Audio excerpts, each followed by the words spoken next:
Hello friends, welcome back to my channel কাকলির রান্নাঘরে সবাইকে স্বাগত। আজকে চলে এসেছি আবার তোমাদের সামনে ডিম আলুর মহারানি রেসিপি নিয়ে।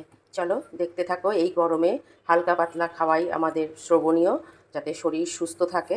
সেই জন্যে এই ডিমের খুব হালকা একটা রেসিপি তৈরি করব। তেল গরম হয়ে গেছে, খুব আমি আলু আর ডিমগুলো হালকা ভেজে নেব।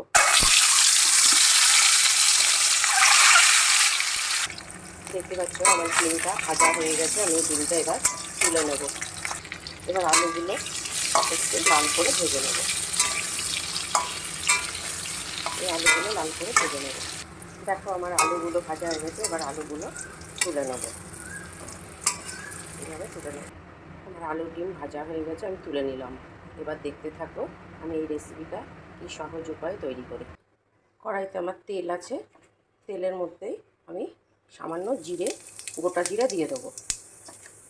একদম সহজ উপায়ে এটা তৈরি করব, কারণ এত গরম পড়েছে, ডিম খেতেই ভালো লাগছে না, কারোরই ভালো লাগে না। কিন্তু একটু নতুন মুখের স্বাদ পাল্টানোর জন্যে আমি এই রেসিপিটা তোমাদের সামনে নিয়ে এসেছি। আমি দিয়ে দেবো তেজপাতা। আমি এখানে পেঁয়াজ কুচি নিয়েছি, কোনো বাটনা নেব না। পেঁয়াজ কুচি নিয়েছি, রসুন নিয়েছি, টমেটো নিয়েছি, আদা নিয়েছি। এইগুলো আমি একে একে পেঁয়াজগুলো ভেজে নেব।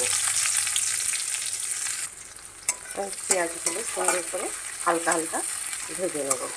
এরপরে পেঁয়াজ ভাজা হয়ে গেলে রসুন, কাঁচা লঙ্কা, আদা সবই ধীরে ধীরে দেব।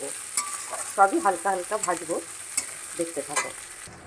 এর মধ্যে আমি পেঁয়াজ দিয়ে দেবো, পেঁয়াজ দিয়ে দিয়েছি, রসুন, আদা আর টমেটো দিয়ে দেবো। আমি এর মধ্যে 3টে কাঁচা লঙ্কা দিয়ে দিয়েছি আর পরিমাণ মতো হলুদ দেবো,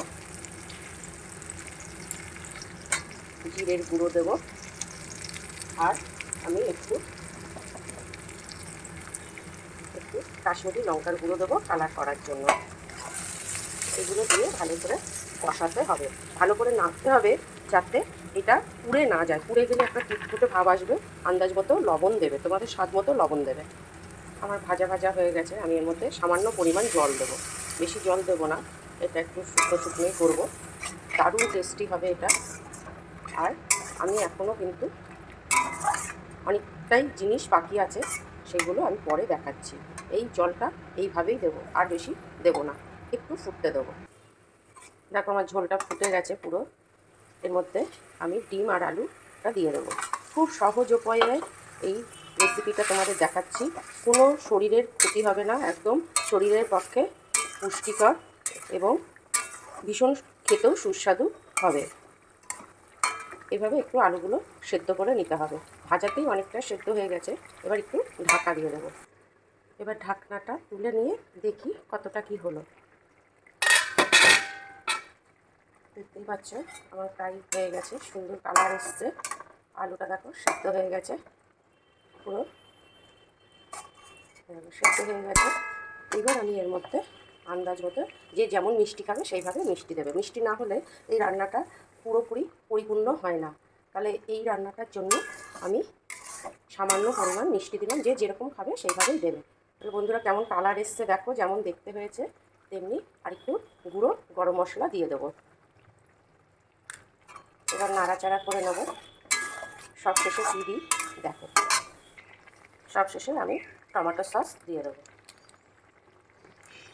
এই টমেটো সসটা দিয়ে ভালো করে নাড়াচাড়া করে নেবো।